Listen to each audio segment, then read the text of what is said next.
Дорогие гости, всем здравствуйте. Спасибо большое, что пришли на Artist Talk а, творческого объединения Туртео и Целинного. Меня зовут Айнура, я сегодня буду модераторкой этой беседы.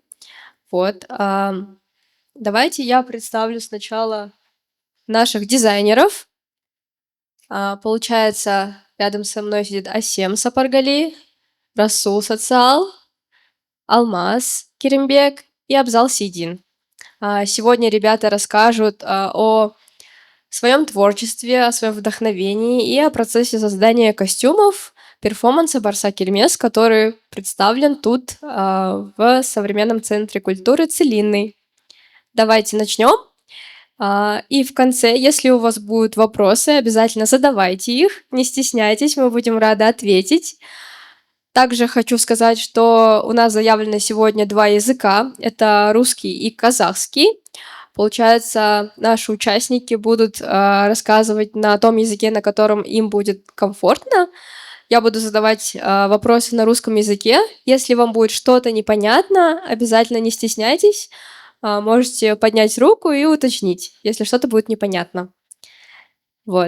Если все хорошо, мы можем начинать.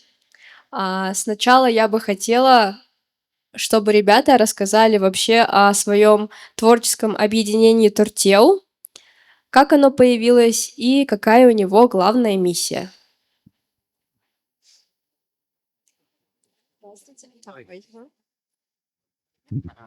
Здравствуйте, меня зовут Сапаргали Асем. Рад знакомству со всеми вами. Туртеу. Я бы назвала это, наверное, каким-то культурным движением. Наша основная цель — это маркировка казахского дизайна, создание нового дизайн-кода, скорее возрождение традиций, возрождение нашего культурного наследия. Туртеу. Мы были объединены, мы все близкие друзья, и мы, наверное, одной общей цели, мы все думали об этом, мы хотели этого, и так сложилось, что вот мы вместе дебютировали. Это была наша большая миссия, цель, и вот сейчас мы двигаемся в этом направлении и идем к своей цели. Спасибо. Здорово. Я вообще знакома с ребятами давно, побывала не на одном их показе.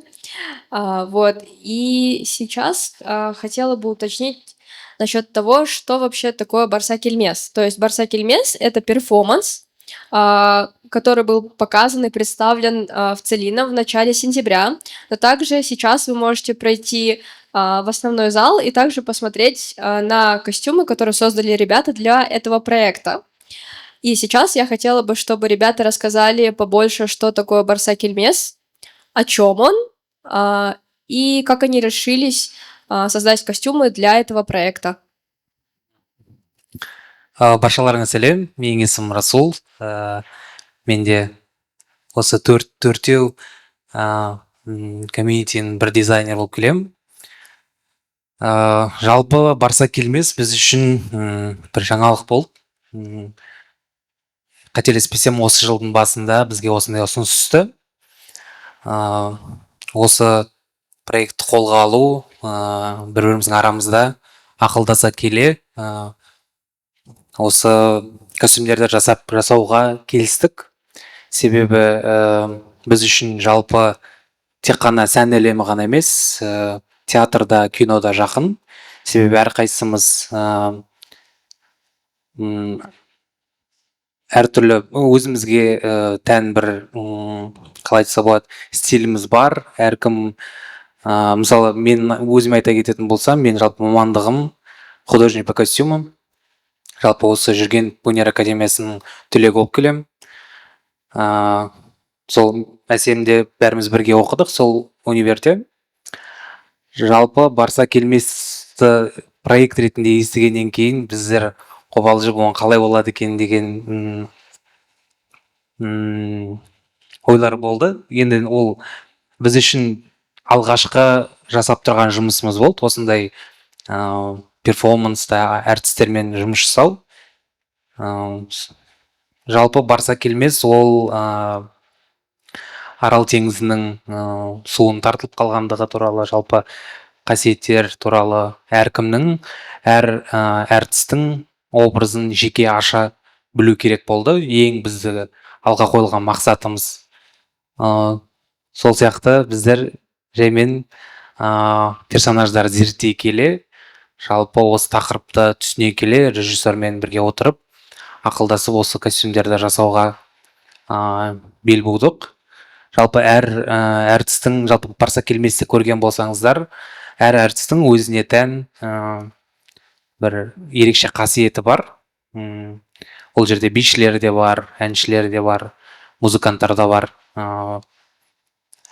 Әр әртістің образын бізге толықтай көрсету үшін түстер арқылы, маталар арқылы, біздер ерекше форма арқылы беруге тырыстық.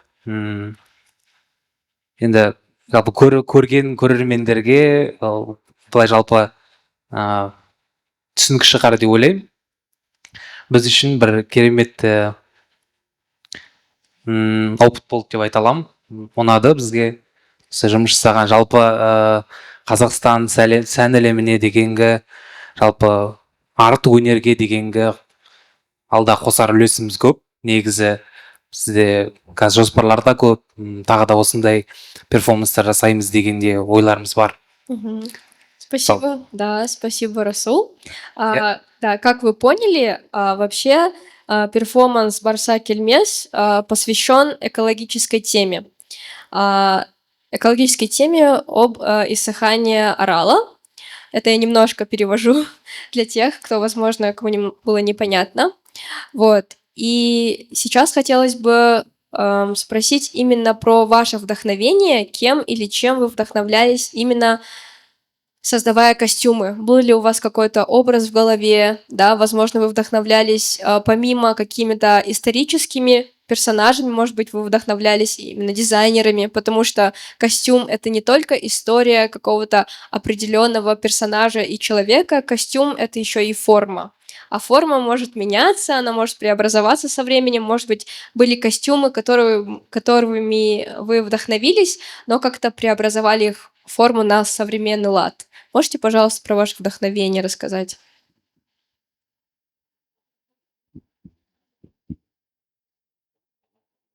Баршаңызға қайырлы кеш. Менің есімім Абзал. Жалпы Барса Келместің костюмдерінің қайдан шабыт алғаны туралы айтып берейін. Басында бізге Барса Келместің жалпы перформанс туралы ұсыныс түскен кезде әртүрлі ойлар болды. Режиссермен, продюсермен кездескен кезде, артистермен кездескен кезде, олар бірінші өздерінің бізге ойларын айтты. Жалпы перформанс туралы, содан кейін әр әртіс, әр қатысушы деп айтсақ болады, өзінің перформанста қалай ұстайтын, өзінің ішкі сезімдері туралы, жалпы Барса Келмеспен қандай байланысы бар екенін, ол кім екені туралы айтты. Біз сол бағытқа қарай әр әртіске образ дайындай бастадық. Таңдаған маталарымыз да сол Арал теңізінің колорити дейміз ғой, соған байланысты қарастырып алдық. Жалпы образдарда кішкене нетрадиционный, нетипичный деп айтамыз ғой, сондай болу керек болды. Кішкене авангардты түрде стильде жасадық. Бастапқыда біз маталарды таңдағаннан кейін жалпы Арал теңізінің табиғатынан шабыт алдық десек болады. Ол жердегі жаңағы тұзды құмдардың, тартылған көлдің, жаңағы балықшылардың тартылып жоғалып кеткен жаңағы ауылдардың, қыстақтардың жалпы суреттерінен шабыт алып, соларға жақын ұқсастырып жасағымыз келді. Одан кейін жаңағы жұмыс барысында біз киімдерді жасау кезінде өзіміздің шығармашылық жұмысқа кішкене ерік бердік. Бір нәрсеге жаңағы тоқталып қалмай, кішкене асыра сілтеу дейді ғой. Жаңағыдай формаларды кішкене қиындатып, әсерлі етіп көрсету үшін біраз сондай жұмыстар жасадық. Жалпы тағы да бір источник болған.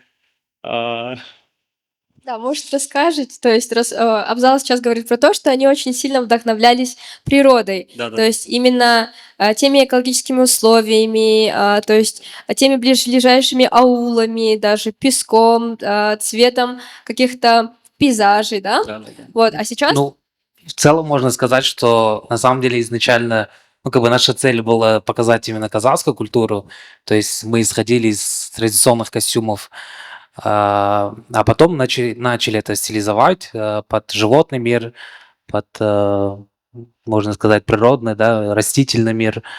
И таким образом мы добились нужного силуэта. Я думаю, вот, была такая задача, что типа мы бы хотели бы видеть некую типа змею, да, и когда мы начали искать какие-то определенные ткани, которые могут, да, условно, а вот это как раз-таки вот хасиеты, когда мы одевали, у них было внутри, это как мы должны были показать некую чешую змеи, что они и в танцах, да, показывают артист, ну, вот танцоры, можете заметить, что у них руки змеиные, якобы мы одели змею, ну, то есть одели настоящую змею одеждой. Почему цвета белые? Потому что, ну, это аруах, это хасиеты, это вот в ассоциации, да, все мы знаем, что они всегда белые, и для нас как будто бы есть такое ощущение, что они всегда должны быть слоеные, немножко такие, вот. И таким образом получился, как ни скромно, прекрасный силуэт. Вот. Ну, Да, можно, когда исследовали костюмы, мы еще оттолкнулись, то есть ресерчили, можно сказать, да, тюркские мифологии, то есть шаманов, бахсы, в целом исследовали казахскую не только культуру, а одежды, формы, там какие элементы должны быть, какие формы, вот эти вот складки многослойные, то есть это все оттуда. То есть мы хотели показать и колорит Аральского моря, вот эту историю в целом, и дальше немножко углубиться, то есть историю тоже показать. Вот эти вот маски, которые, если вы видели в зале, это маски, то есть ну, то есть такие маленькие, сначала Асема или кто-то Алмаз нашел, по-моему, вот такие маски нам принес. Это якобы такой маленькая маска тюркского короната или что-то такое. Мы оттуда оттолкнулись. Ну, нет, не только оттуда, и у нас была книга, Да. мы когда смотрели, мы стилизовали, ну, то есть мы не в оригинале это копировали, мы начали стилизовать уже под определенные образы, то есть и цвета меняли, и форму, и даже вот по маскам видно, что они такие. Это вот раньше наши батыры, они, ну, вот доспех же у них же тоже всегда было, они воевали в этих масках, вот. Да, очень интересно. В принципе, как можно заметить, процесс создания костюмов — это не просто зарисовка, да, это целое исследование. То есть ребята для того, чтобы создать костюмы для одного перформанса, они изучили, получается, историю, да, казахского народа, не только казахского народа, да, там ближайшие какие-то экологические условия. Это все очень большой процесс. Я вот хотела бы еще уточнить насчет костюмов. Возможно, и ребятам будет интересно, были ли там дизайнеры, на которых вы обращали внимание? Возможно, вы вот сказали, что вы добавляли костюмам не только какое-то историческое значение, но вы их еще и осовременили немножко, правильно, под свой лад. И, может быть, у вас были дизайнеры, которыми вы вдохновлялись, и ребята тоже могут посмотреть их коллекции, и тоже это будет полезно. Еще раз всем здравствуйте. Конечно, у нас было много разных вариантов, разных референсов дизайнеров, которые мы сами вдохновляемся, да, и те, которые должны были подойти под данный проект. Но, естественно, она каждый раз менялась. То есть основной референс условно был McQueen, да, его какие-то детали, но в конечном результате оно менялось много раз, так как мы готовились к этому проекту около года. Мы эмоционально готовились около года, очень много раз меняли концепцию между собой, да, очень часто, и еще у нас была такая штука, что мы сначала разделили героев, которые будут выступать в рандомном порядке. Сколько было героев примерно и костюмов? 12, да?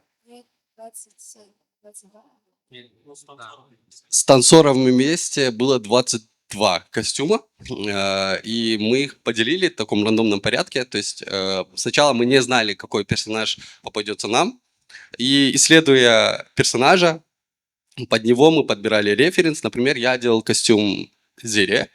Вот она была на первой картинке. Когда я ее увидел, когда я услышал ее музыку, мне показалось, что сначала я бы хотел ее полностью закрыть, так как она такой закрытый, как будто бы человек показался. Но потом в ходе разговора с ней мне показалось, что она хочет быть другой. И это ее такой переломный момент. И где, как недавно Расул говорил, что змеи были одним из наших референсов, и тут я хотел показать, что этот персонаж, как змея, покидает свою чешую, и с нее вырастает новый персонаж, новый человек с новыми взглядами и с новой целью. Вот. То есть вот такие моменты у нас были. Вот Алмаз, получается, сказал, что они распределили, то есть было 22 персонажа, они их распределили между собой, просто, то есть сначала без какого-то определенной методики, да, просто каждый распределил, не зная еще персонажей. Потом после этого ребята, уже изучив историю персонажа, его характер, подбирали себе самые подходящие, что им откликается больше всего. И сейчас следующий вопрос про персонажей. Какой персонаж больше всего вам откликнулся? Почему? И чем он вам так запомнился, возможно? Тут еще такой момент, когда мы распределяли костюмы, то есть мы как команда первый раз делаем вот такой большой проект вместе, да, когда вместе создаем. А до этого, допустим, каждый дизайнер делает свою коллекцию отдельно, он сам вкладывает свою идею, делает, то есть рассказывает про идею через свою коллекцию. А тут нам пришлось как бы совокупно вместе делать одну коллекцию, можно сказать, да. И тут так получилось, что мы не деляли вот так вот как-то специально. Мы просто смотрели общий список актеров, артистов, и просто вот так рандомно разделили. И этим и интересно было, то, что мы уже в процессе изучали, как костюмы должны выглядеть, какие они должны быть вообще. То есть с ними беседовали, обсуждали, слушали их мнение в том числе, и вот так вот получилось в итоге. Да, то есть это была такая одна общая работа, и вообще в целом дизайнеру создать свою коллекцию полноценную, чтобы передать весь концепт, весь посыл, очень сложно. А тут ребятам пришлось, объединившись, это делать, хотя у каждого есть свой почерк, скорее всего, у каждого есть свои амбиции. Это, наверное, еще одно было из таких моментов, которые нужно было урегулировать. Вот. И возвращаясь к вопросу, какой персонаж откликнулся вам больше всего? Ну, я думаю, самый яркий был, и в целом, как будто бы вот это вот Самрат. Образ Самрата получился такой очень ярким, головной убор, маска, и сам как артист, он очень... Ну, там все артисты очень крутые, но я чисто свое мнение рассказываю. Мне больше зашло образ Самрата. Опять же, хотя Самрат это не я делал, это Сема делала Самрат. Вот. Каждый персонаж по-своему было интересно в любом случае. Тут как бы разделять, какой был лучше, все были крутые. На это должны решить зрители. Как бы, кому близок будет костюм или персонаж, так как мы как создатели относимся это как к своим детям, и немного сложно разделять, наверное. Да, еще хочу напомнить, если вы захотите посмотреть некоторые костюмы, они представлены вот в основном зале. Можете тоже после нашей беседы пройти и посмотреть вживую. И сейчас давайте немножко пройдемся по тем фотографиям, костюмах, которые у нас есть. Возможно, будут какие-то комментарии от дизайнеров, и они расскажут вам интересные моменты конкретно про данный костюм. Ой, секунду. Допустим, можно будет рассказать про этого персонажа, кто это, как зовут артиста и про что этот костюм? Это вот, это костюм я делал. Это Рустем, он музыкант. Он играет на... я не знаю, как этот инструмент называется, но это, ну, какая-то диджейская штучка. Вот, интересная. И он, как я понял, потом, оказывается, он объединяет все звуки. То есть он как бы самый главный звено во всей перформансе. То есть он объединяет все звуки. Вот, его роль, конечно... на самом деле, когда мы с ним общались, я у него узнавал, как бы ему было бы удобно одеться. Он оказался... Ну, для начала он такой был скромный, а потом сказал, типа, хочу какой-нибудь crazy образ. Но в итоге, исходя от характера артиста, я сделал такой многослойный образ. Там брюки, складку. Довольно такой сложные конструктивные брюки, потому что, когда мы разрабатывали, у меня конструктор с ума сходил, она такая, что ты делаешь? Вот. И все эти линии, которые окантовывают, да, саму жилетку, это тоже, ну, какой-то определенный путь, ну, если в ассоциацию взять. Вот. И то, что она прозрачный материал, я использую органзу. А основная ткань жилетки, оно, вы знаете, есть такой ткань, его используют всегда как внутри пиджаков, чтобы она жесткий был воротник. Забыл, как она называется? Бортовка, да. Ну, прикольно. Ну, из бортовки одежду делать, конечно, это катастрофа, потому что она чешется. Но мы сделали это, и я думаю, ему было комфортно в этом. Вот такие моменты тоже бывают у дизайнеров, когда они создают свои образы. Да. Ну, бортовка классная, поэтому... Вот, это образ Дюд, это я тоже делал. Я вдохновился образом Дюна. Тут это незаконченный вариант образа. Мы, например, когда он приходил, я вот так вот одевал, примерял, смотрел. Там тоже многослойенность, разные текстуры ткани. Вот. Ну, Можно еще вопрос? Вот сейчас, допустим, в плане экологическое у нас какие условия? Есть моменты апсайклинга, допустим, каких-то переработанных тканей. Использовали ли вы в этом проекте какие-то техники, допустим, тоже из этого списка? ну, здесь точно нету upcycle, это полностью из ткани сделано было. Но единственное, вот этот самый материал, который топ внутри блестящий, я его, помню, делал вот в Барселоне, когда учился. И это, получается, основная ткань, это мебельная ткань, куда я приклеивал такую прикольную штучку. Мы никогда в Казахстане такой не пробовали. Там, когда нас учили, я вот так начал для себя заготовку делать. Это вот, получается, ткань вообще из Испании. И она не предназначена для костюмов, потому что я знаю, что у дизайнеров очень много бывает моментов, когда они используют материалы, которые не предназначены для одежды, и это тоже очень интересный момент, поэтому хотела на нем сфокусировать ваше внимание. Возможно, у вас в последующем будут вопросы тоже именно по технической части, если тут есть дизайнеры. И следующий костюм, который для меня показался очень интересным, потому что, как вы видите, тут у нас на верхней части, на верхней одежде это такие-то, как скажем, маски, да, силуэты лиц. Мне кажется, это очень интересно и с технической точки зрения, и с визуальной, поэтому Алмаз, да, расскажет. Да, это образ Ануара. Тут, наверное, скорее всего, сложность была в том, что вот изготовление масок это делали ассистенты Расу.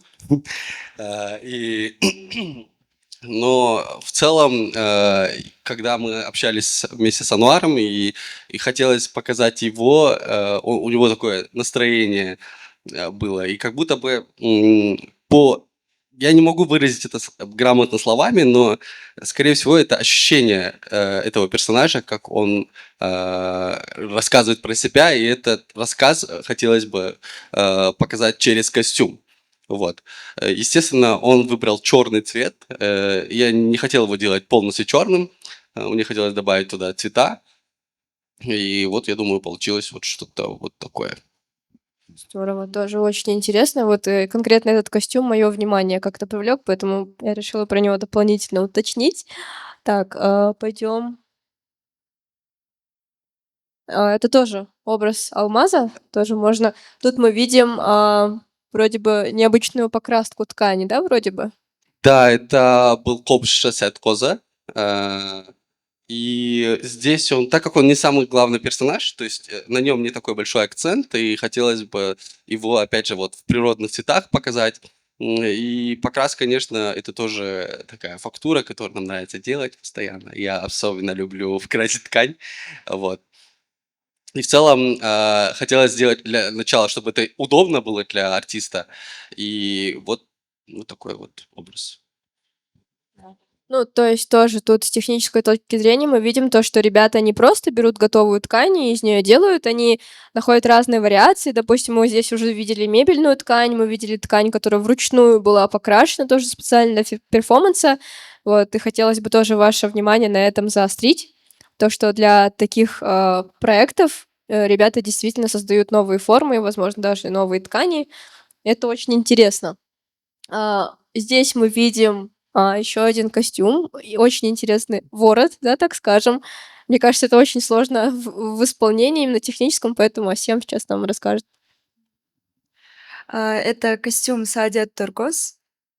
Основа была это вообще идея, это то, что она шаманка, и мне хотелось именно показать это многослойность на ней. Плюс, для меня вообще проект «Барса Кельмеса» — это был большой-большой эксперимент. И я уже какие-то фишки, которые хотела использовать на своем показе, который сейчас готовлю, я закладывала уже туда и экспериментировала. Поэтому проект на самом деле для меня был очень трудноват в том плане, что я много что на самом деле меняла. И Саадет, например, это день примерки за день до показа уже самого Барса Кельмес. И вот впервые она тогда прилетела, и мы на ней впервые мерили этот костюм. Но с другой стороны, это было, наверное, и для всех артистов так, потому что самое интересное в этом проекте то, что все департаменты никто ничего не видел, что они делают. И мы не знали, какие, ну, как будут декорации, что у нас будет. Никто не видел костюмы, даже сами артисты до конца они не видели. И поэтому удивительно, что все на самом деле очень так все друг на друга наложилось и сложилось, и это очень классно. Наверное, самый трудный костюм для меня был это костюм Самрата, потому что даже были моменты, что мы вот под конец совсем все переменяли. Такие, это нужно честно говорить. Были и такие моменты. Его головной убор тоже оказался слишком тяжелым, например, для него, и мы перекинули его на спину. Сейчас на манекене мы вот как есть он должен был выглядеть, так и надели, но так в целом и на спине тоже это смотрелось как такой интересный нарост сзади. И он действительно получился как, наверное, какой-то змеиный король. Они сделаны из камша. Да, я хотела вот одним словом, защита, вот это, наверное, самый первый источник, от чего я вот вдохновлялась, наверное. Поэтому я брала все такие наши казахские клишированные защитные элементы, можно сказать. Поэтому, да. Очень интересно, то, что здесь вот как раз-таки к тому, что мы уже обсуждали, тканям, то есть еще тут прибавились какие-то действительно полноценные элементы нашей, так скажем, этники и культуры. Вот. Этот костюм представлен, да, в зале? Да, оба Да. К представлены. сожалению, фотографии у нас хорошей нет в хорошем освещении, потому что при перформансе был сценарный свет, поэтому, ребята, вы тоже можете пройти и посмотреть своими глазами этот костюм.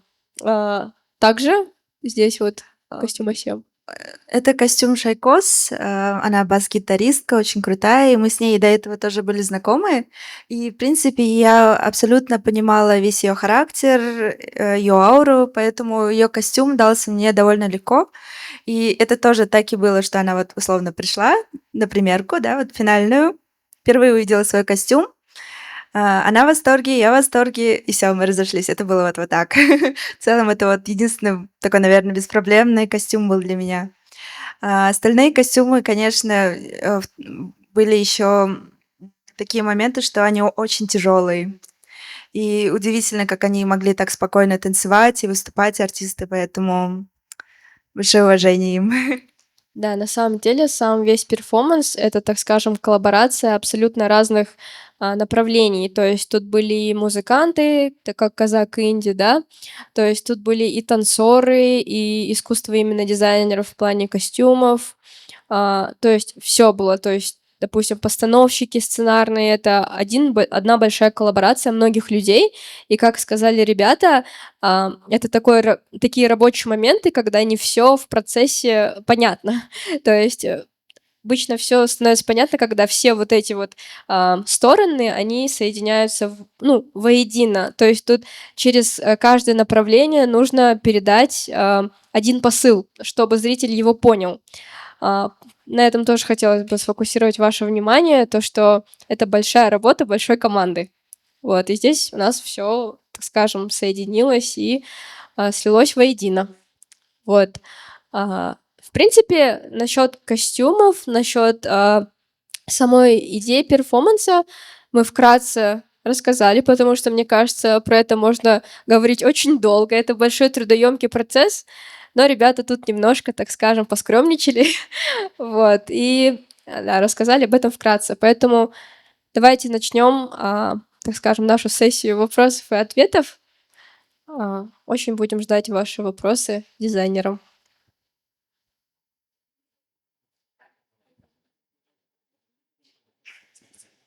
Вопрос задаю, извините.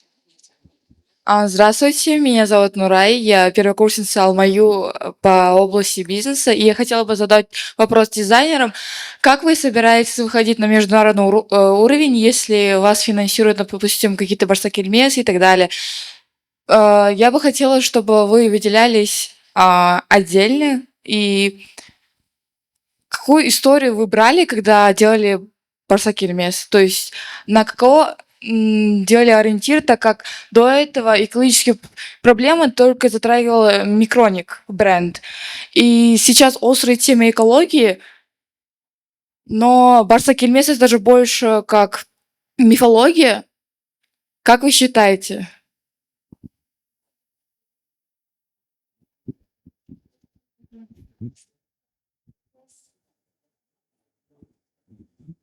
Так, Вопрос для меня немножко непонятный. Первый вопрос был, как вы собираетесь выходить на мировой уровень как отдельные дизайнеры?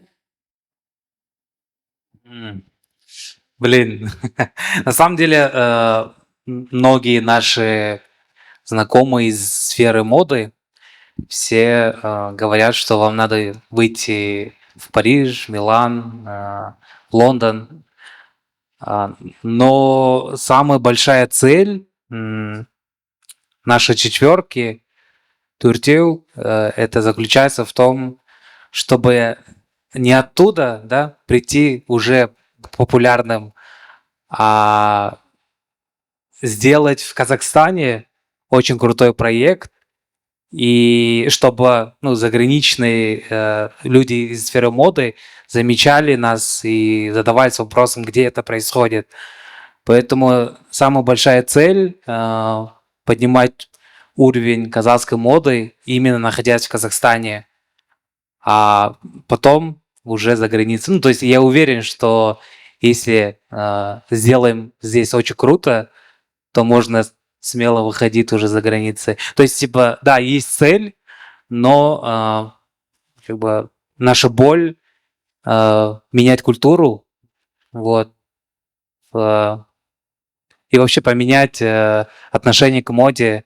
То есть мода это не только там одежда, да. Мы понимаем, мода это бизнес, но тем не менее мы бы хотели бы рассказывать через моду историю, вот, и культуру нашего народа. Вот. Все, спасибо. Да. Второй вопрос. Я бы хотела другой вопрос задать.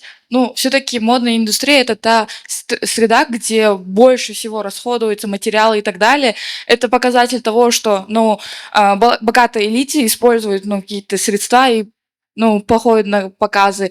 А как связать его с экологией, где нету апсайкла, да? И как вы это понимаете, в вашем понимании, как это экология и фэшн? Так как мы не такие большие компании для того, чтобы делать какие-то большие выбросы или большие расходы ткани, да, и мы не так много расходуем ткань, так как мы, опять же, не масс-маркет. И вообще классный кейс — это Алина, которая тоже очень любит делать, работать с апсайклом, и она очень сильно вдохновляет. То есть у нас есть такие дизайнеры, и они очень круто работают, и это очень сильно вдохновляет. Возможно, мы еще будем искать, как мы можем избежать большого там отхода, выброса и так далее. Но сейчас я не думаю, что мы какую-то большую роль играем в том, что мы там портим экологию и так далее. То есть у нас все-таки небольшое производство, и мы работаем только вот как one piece для одного человека, и все. То есть у нас нету там много-много разных. Ну да, мы в любом случае больше про индивидуальность. Мы делаем индивидуальные вещи, то есть она может быть не повторяться. То есть для этого объемной, то есть ткани не нужно, то есть и выбросов, соответственно, мало. Можно я добавлю? Мне кажется, то есть у каждого дизайнера свой подход, кто-то это делает технически. То есть, допустим, как сказали, у нас в зале есть дизайнер Алина, который использует техники, которые напрямую можно причислить к экологичным. Но так как мы знаем, что быть бренду полностью экологичным — это невозможно, это миф. То есть бренды, которые говорят, что они полностью экологичны, они немного привирают. Поэтому у каждого дизайнера есть свой способ. Кто-то это делает технологически, используя разные техники. Допустим, ребята на данный момент делают это более идеологически, так как перформанс Барса Кельмес, он идеологически затрагивает тему, получается, иссыхания Аральского моря. Вот, поэтому, мне кажется, у всех дизайнеров разные подходы, и самое главное маленькими шагами идти к каким-то небольшим изменениям. Вот, но спасибо вам тоже за вопрос, потому что это очень важно, и она как раз-таки очень хорошо подсвечивает нашу основную тему сегодняшнего, да, выступления, так скажем. Угу.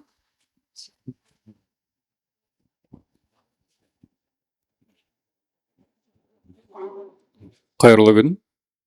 У меня есть вопрос по костюму Арсена вроде. Если это законченная работа, как вы можете объяснить вот это? Нет, не другую. Вот. Нарочную неидеальность. Это законченная работа, верно? Да, это законченная работа. Ну, я, короче, люблю наставить необработанные края. Хотя там, ну, пошив мощный. Но можете там, ну, условно, там с лицевой стороны это кажется что-то как-то, ну, косо-криво шито, но каждый шов тут было уже продумано. И изначально они так и должно было быть. А когда открываешь внутри изделия, ну, ты можешь заметить, что там все очень чисто. У меня мастера очень сильно стараются. Даже, ну, просто карман, да, типа, который, типа, возможно, для артиста это не рабочий, но мы старались, чтобы это все было, ну, функциональным, да. Поэтому... Расул, а можно тут тоже добавить, допустим, вот про такую технику, где можно больше узнать? Ну, только у меня такое. Шучу. Нет, во всем мире, ну, есть очень много дизайнеров, которые используют такую технику. Вот, можно посмотреть в коллекции Джон Галлиана для Маржела. Он очень любит необработанные края. Ну и в целом, мне кажется, в тенденции сейчас она очень актуальна. Вот, то есть не все облизано, не все так... Но хотя, типа, с другой стороны, это все облизано. То есть это уже закладывано изначально. Вот. То есть, получается, можно обратить внимание на коллекции Джона Галлиана для Маржела. Еще японские дизайнеры-авангардисты очень знамениты этими техниками, поэтому, да. Ну, допустим, это более технические, там, вроде бы как будто бы одежда не законченная, но она изначально в целом продуманная четко, где какой край будет, где какая обработка будет. То есть это вот полноценно законченный образ, то есть костюм. Технического плана, пошива, конструктивно все отработанное. Это вот, типа, так смотрится, это такой индивидуальный дизайн, можно сказать, да. Да. Ребят, может, еще какие-то вопросы? Они могут быть просто адресованы, да, дизайнерам. Здравствуйте, меня зовут Нургалиев Шангыз. Я хотел бы спросить вот по поводу цветов. Я не человек, который там как-то разбирается в моде и во всем этом, но вот для меня, мне показалось то, что большинство персонажей, они все в одном примерно цветовом диапазоне. То есть серый, зеленый, там черный, синий и вот оттенки вот этих вот всех цветов. То есть, ну, может, вы, как люди, которые очень долгое время работали с этими костюмами, вам кажется, что как сказать, в этом есть какая-то, вот в каждом костюме есть своя уникальность, это правда, но вот для меня, как для обычного обывателя, который это вот смотрит, я, допустим, часть костюмов уже забыл, потому что они все друг на друга чем-то похожи, то есть не хватает, что ли, каких-то вот, какой-то небольшой яркости в каждом персонаже, чтобы он как-то легче запоминался, что ли. Вот, конкретно вот с этим вопросом. Почему так не добавили, почему не сделали более таким ярким персонажем? Ну, как мы выше говорили о том, что цвета выбраны не просто так, это цвета, которые были вдохновлены с Аральского моря, так как там все высохло, и мы хотели передать именно эту атмосферу. Естественно, костюм придает яркость артист, так как он здесь главный персонаж. Естественно, костюм работает вместе с артистом. Вот. То есть яркие цвета, возможно, не сильно про нас, но в данном проекте, ну, как бы было бы кощунством использовать яркие, веселые цвета для столь трагичной тематики. Ну, то есть пришлось пожертвовать, да, некой запоминающейся, ну, тем, чтобы персонажи запоминались каждый, для того, чтобы была более какая-то идентичность, вот, у нас самой темы. Я не считаю, что они не запоминающиеся. У каждого есть свой характер в костюме. Естественно, возможно, мы смотрим через призму нашей работы, да, и мы видим отличия каждого. Возможно, вам стоит больше, ну, в смысле, не то чтобы больше, а как-то более, больше рассмотреть, что ли, да. Возможно, вы тогда поймете. То есть И еще один важный момент — это то, что, ну, мы как четверка впервые работали вместе, и нам важно было, чтобы это очень целостно все вместе смотрелось. Поэтому, конечно, мы выбирали ткани вместе и распределяли очень, можно сказать, равномерно, чтобы это не было потом так, что там 10 разных историй, потому что так мы тоже можем создавать, и это немножко было бы нецелостно просто. Поэтому да, это, наверное, одна из причин была, почему мы. Плюс цветовая гамма Аральского моря, вот это всего, да. Еще одна из причин, если вы в зале видели конструкцию большую художника Гульнур Мухажан, она вот эту конструкцию сделала специально для Барса Кельмес. Это якобы, ну, то есть связка, портал между землей и небом, да, то есть и иным миром. Вот эта вот сама конструкция, она очень яркая, то есть сразу бросается в глаза. Поэтому мы решили в итоге костюмы делать немного приглушенным. То есть, если мы выбрали бы опять ткани для костюмов очень яркими, был бы немножко такой хаос, да, мне кажется. Поэтому мы, то есть, все-таки решили делать костюмы более приглушенными. Ну и плюс это те цвета, которые мы очень любим, и в основном привыкли с ними работать, потому что очень нам окликается именно эти цвета, цветовая гамма, полоски, фактуры. Вот.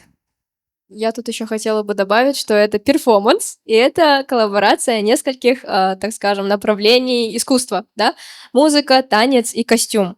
То есть, как ребята сказали, перформанс был в начальных числах сентября, и, возможно, если бы была возможность посетить сам перформанс, вы бы немножко глубже погрузились в эту историю, потому что все-таки костюм работает вместе с постановкой, с танцорами, с музыкой, со светом, и все это было сделано в одной системе, то есть чтобы все вместе едино играло. Вот, я бы, наверное, еще это добавила.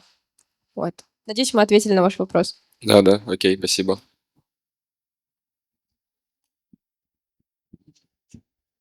Я хотела узнать, какие техники вы использовали при создании масок? Это были чьи-то реальные лица или вы сами их как-то вылепливали? С масками всегда я работаю. У меня есть мастер Александра. Она очень крутой мастер, и она работает в технике папье-маше. И, по сути, я работаю уже с ней давно, и она всегда все мои идеи в лучшем виде просто воплощает.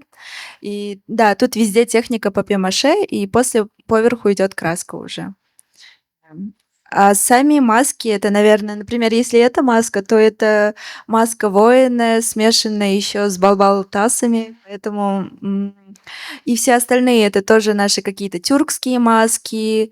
Еще я люблю намешивать, африканские маски тоже, люблю брать оттуда формы тоже какие-то.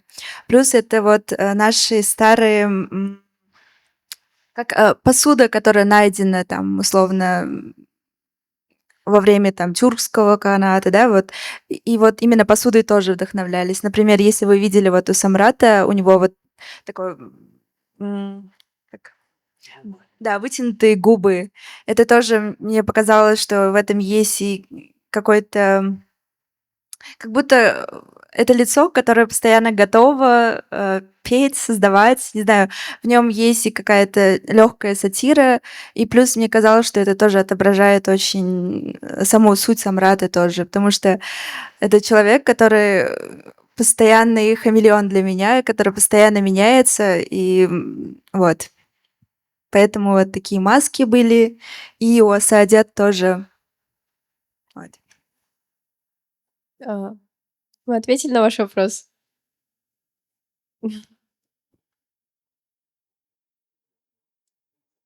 Как будто бы я последний человек, который хочет задать вопрос. На самом деле у меня нет вопросов. Одно восхищение, одно уважение вашему проекту.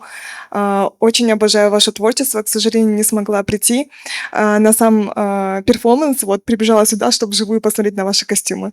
Вообще обожаю вас. Мы тебя тоже очень любим.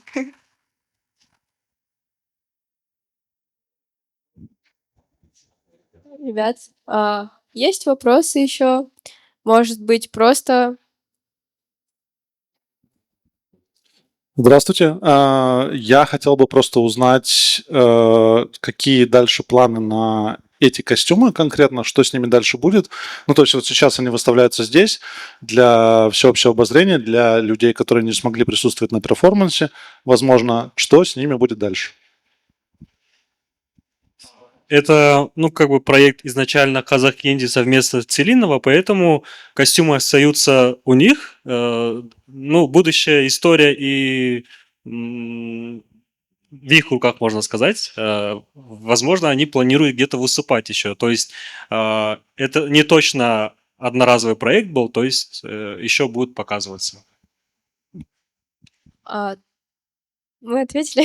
Тут еще был вопрос про то, где можно посмотреть перформанс. Возможно ли есть запись или будут ли в дальнейшем еще показы оффлайн? Скорее, не знаем насчет этого, если честно, потому что, возможно, все будет в социальных сетях Целинного, и они могут вам подробнее сказать. Насколько мне известно, в один из дней показа перформанса велась запись одним из продакшенов, и на этот счет, мне кажется, нужно написать в Казак Индии, у них есть информация, но запись была, по-моему, даже полного перформанса, да? Ребят, вот, получается, мы провели нашу беседу. Всем спасибо, кто пришел. Вы обязательно подписывайтесь на Инстаграм Целинного, на Инстаграм Туртеу, отдельно на ребят. Вот, они будут публиковывать все свои последние новости. Вот, и я бы, наверное, хотела от себя добавить. Я представилась, но не сказала еще про свой один проект. Меня зовут Айнура Бугалиева. Я продюсер, фанат локальной культуры, локальной моды, фанат ребят, наших дизайнеров. Вот. Также я основатель проекта «Флешка». Вот наша главная миссия — это продвигать локальных креаторов. Основной наш фокус на локальной моде, поэтому, если вам интересно, вы можете писать, подписываться. Если вам интересна эта тема, я буду очень рада. И также, возможно, мы в будущем и с ребятами, и с другими локальными дизайнерами будем придумывать такие же, возможно, с Целинным арт-истоки. Буду рада всех вас видеть.